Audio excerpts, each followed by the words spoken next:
Առաջի հարցս վերաբերվում է տրանսպորտին, չարչարկված տրանսպորտին,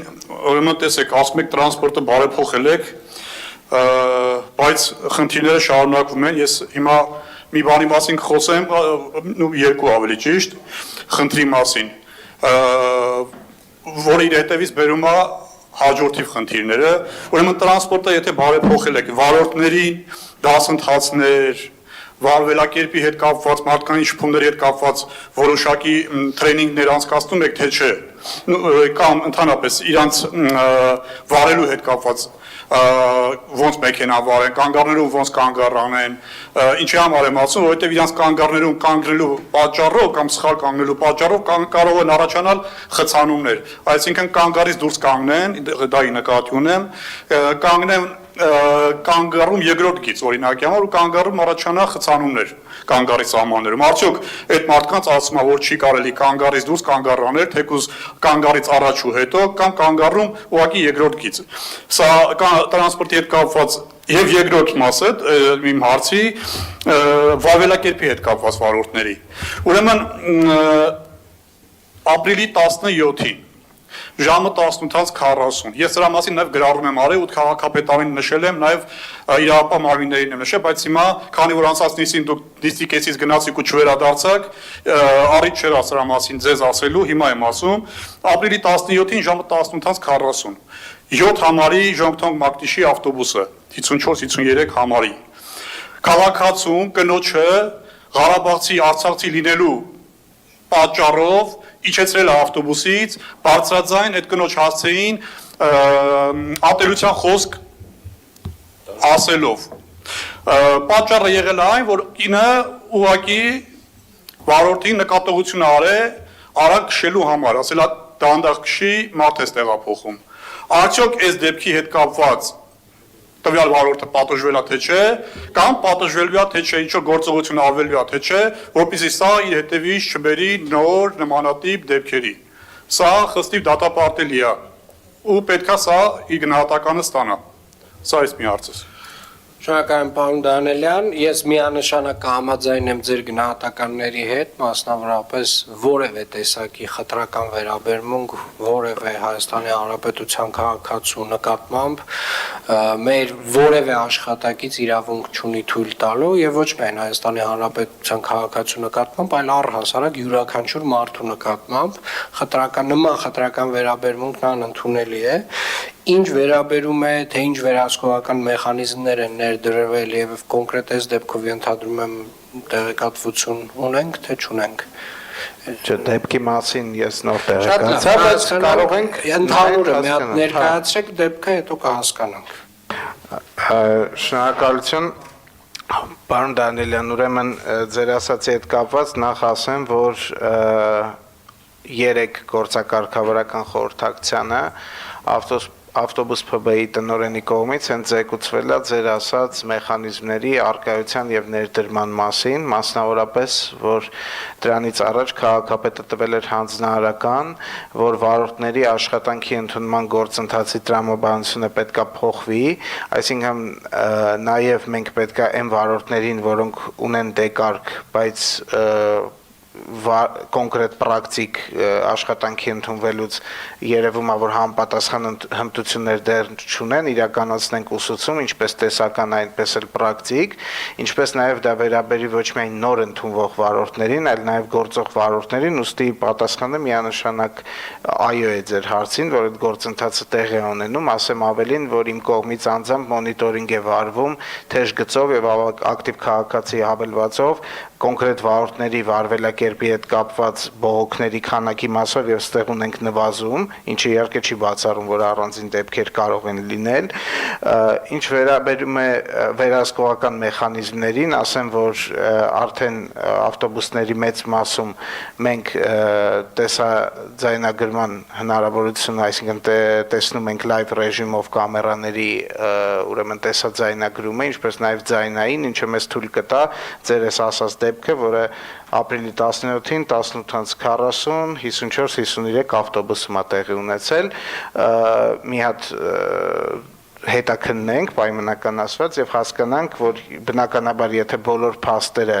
ամբողջությամբ այդպես են, սա ինչի եմ ասում, որտեղ ենթադրում եմ դուք անմիջապես այդտեղ չեն եղել, ձեզ փոխանցել են, միգուցե հատվածական են փոխանցել, բայց եթե ամեն դեպքում խտրական խոսք է հնչել, ես չեմ կարծում, որ դրան կարող է լինել որևէ արդարացում եւ համապատասխան պատասխանատվության միջոցը վստահ վրա կհասնի։ Ինչ վերաբերում է երկրորդ գիծ կայանելուն, ես ուզում եմ հասկանամ, այսինքն մենք խոսում ենք այն դեպքերի մասին, որ ասենք, չգիտեմ, կանգառը ազատ է եւ ավտոբուսը եկել է երկրորդ գիծը այդ պայմաններում կայանել, թե օրինակ խոսում ենք այն դեպքի մասին, որ մեկ այլ ավտոբուս էլ է կայանել եւ ուղղակի ավտոբուսը մյուսը հնարավորություն չի ունեցել, կամ մարդատար տաքսի ավտոմեքենաներ կամ ուղղակի մասնավոր ավտոմեքենաներ են հաճախ կանգառը զբաղեցնում, ինչի հետ կապված մենք մեր ՆԳՆ գործընկերներին ահազանգում ենք եւ խնդրում ենք, որպեսզի այդ ավտոմեքենաները տարհանեն, իրանք էլ իրենց ռեսուրսների շրջանակներում իհարկե աջակցում են, բայց այնպես չի, որ 100% Եթե եղել է այնպես, որ ազատ կանգառի պայմաններում երկրորդ գիծա կանգնել, էդ էլ եթե տեղով ժամանակով կարող եք ասել, մեր վերահսկողական միջոցները այսօր դա էլ ստուգելու հնարավորություն տալիս են, բայց թույլ տվեք ենթադրել, որ ինչ որ խոչընդոտ է եղել ամեն դեպքում կանգառում կայանելու, որ ստիպված է եղել վարորդը երկրորդ գիծ կանգնի։ Շնորհակալություն։ Պարոն Դանելյան, Ուրեմն առաջի դեպքի հետ կապված, կնոջ դեպքի հետ կապված հուսով եմ նաև ես կիմանամ, նաև հանրությունը կիմանա, որ եթե տենց դեպքը եղել է ու այդ վարորդը պատժվել է, որովհետև այդ կինը այդ 150 դրամը վճարել է,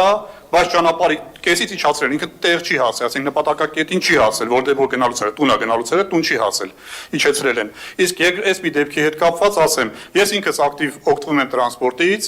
ու այդ դեպքերին շատ եմ ականատես լինում, բայց բառացիորեն հիմա ժամը քանիսն է, հիմա ժամը ուրեմն 4-ն է, ժամ ու կես առաջվա ինֆորմացիա 10:37 է հիմա։ Ուրեմն մի ժամվա առաջվա ինֆորմացիա եմ ասում, ժամը 14:30-ի սահմաններում ա եղել, ինձ հեռախոսով գրեցին, դեպքը եղել է Խանջան փողոցում, մանկավարժական համալսարանի մոտ։ Ուսանողը իջել է համալսարանից, մոտեցել է կանգառ, 7 համար տրանսպորտ ավտոբուսը ժոնգթոնգը մոտեցել է, չի կանգնել կանգառում, կանգառից դուրս կանգնել մարդա իջեցրել, այսինքն հավանաբար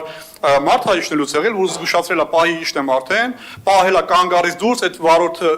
ուղևորը իջել է, այդ ուսանողները ովքեր որ սպասելուց են եղել, իրանցից արդեն հեռու է եղել ու երկրորդ գիծ է եղել,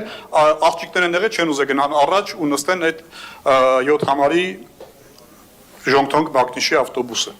Ինչ-որ տարօրինակ հենց 7 համարի հետ է բոլոր խնդիրները տեղի Ասեմ ավելի, ճիշտ եք ասում, ասեմ ավելի, շատ կներեք, ասեմ ավելի 7 համարի հետ կապված շատ ատես դեպքերում ու շատ ես երեք դրա մասին էլի բարձրաձայնել եմ 105 զանգահարել եմ, բողոքել եմ 27 համարներ ուշանում, բայց 7 համարը հաճախակի է ուրեմն ուշանում, 40-50 րոպեով սպասում են, հենց այստեղի կանգառում, հեռու չգնանք, այս քաղաքապետարանի մոտի կանգառում մարդիկ կանգնում 40-50 րոպեով 7 համար են սպասում, այդ 7 համարի հետ կապված շատ դեպքեր լինում, այո։ Շատ բարի, պարոն Դանելյան, հենց հիմա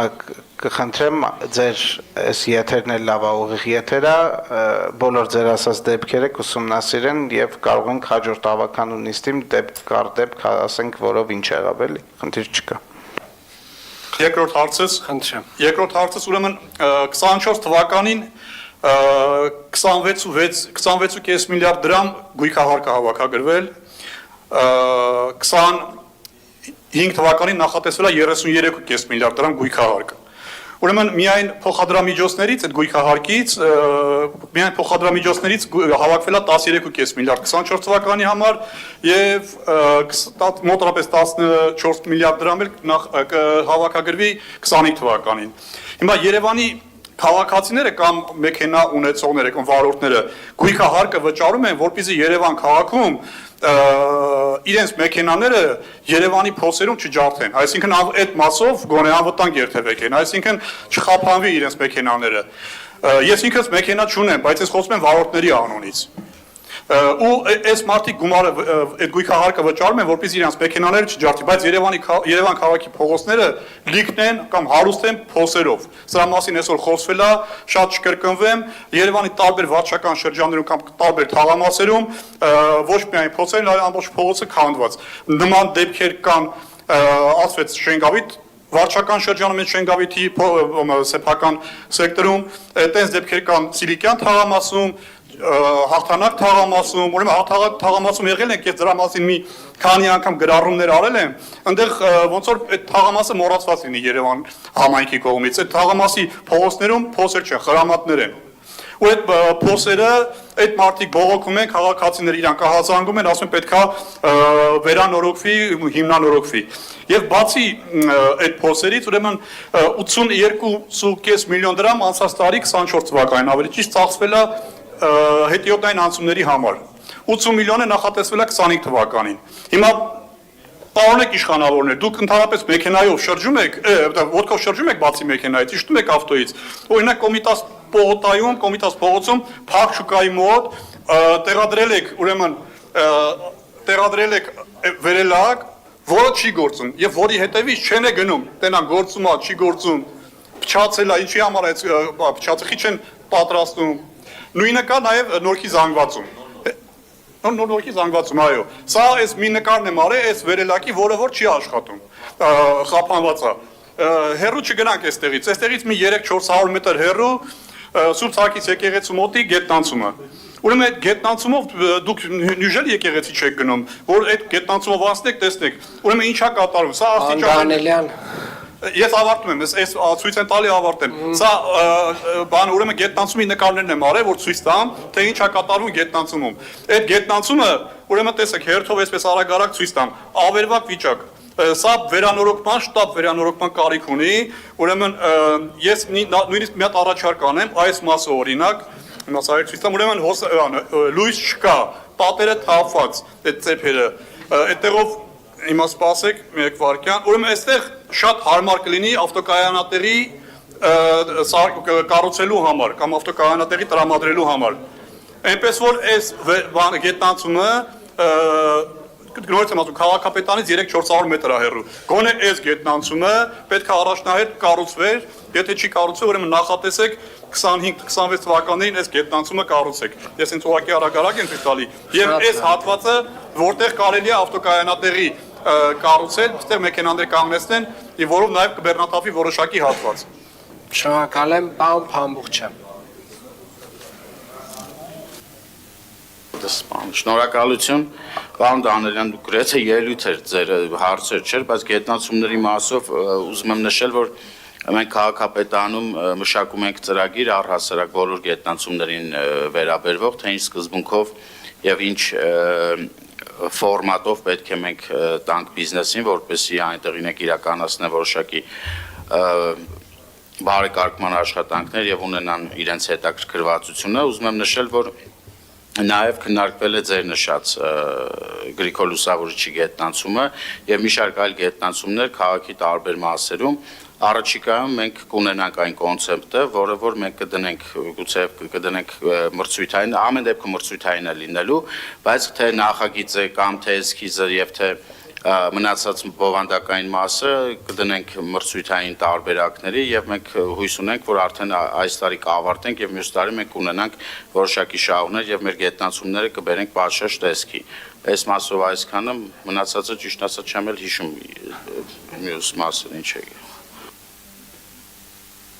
Շնորհակալություն, Աշոտ Սարգսյան։ Պարոն Դանելյան, դուք մոտ 7 րոպե խոսեցիք, արձագանքեցիք էլ, խնդրեմ լավ ասեք։ Կավելացնեմ ուղղակի նաև չմոռանաք ձեր կողմից 2 անգամ վերանորոգված Մաշտոցի պողոտայի Փախշուկայի դիմացի անցումը, որը ձեր 2 անգամ վերանորոգելուց հետո նորից անմխիթար վիճակում է գտնվում, դա էլ դիտարկեք, բայց վերանորոգելուց նենց ընկերության տակ վերանորոգի կամ նենց հետևողական ելնեք ավելի ճիշտ, որպեսզի 3-րդ անգամից հետո 4-րդ անգամվա վերանորոգելու կարիք չլինի։ Եվ այս անցումները, որ ընկերությունը որ կվերանորոգի, հետևողական եւ